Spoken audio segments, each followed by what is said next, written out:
This special is brought to you by Dito and Smart.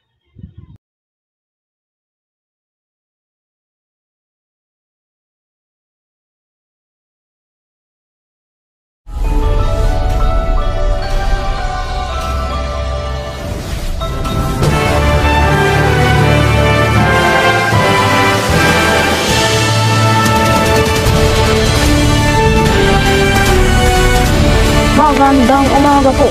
Ito po ang makasaysayang araw sa mga Pilipino. Ang inaugurasyon ng Pangulong Ferdinand Marcos Jr. At sa kanyang bagong panunungkulan, muling maghahanda ang Pangulo sa pagsisilbi at paghahanda sa kanyang unang inaugurasyon.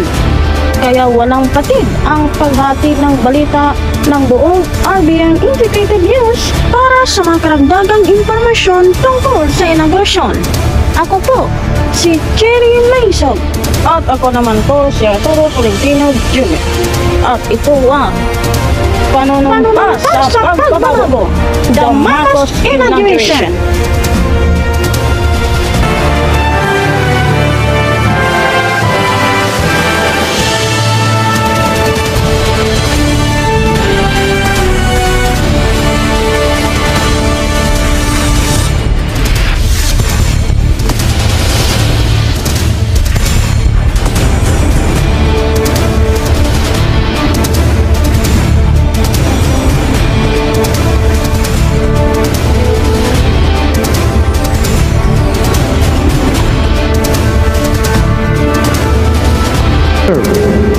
God bless the Philippines.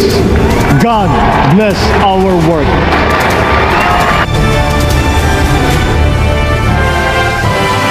At hindi pa din matitinag ang paghatid ng balita ang buong puwersa ng RBN Integrated News tungkol sa makasaysayang inaugurasyon. Live mula sa loob ng Malacanang si Paulo Mendico, at sa labas naman ng National Museum si Casey Santillan, at sa labas ng House of Representatives live si Mar Pilapil at si Marsa Legaspi.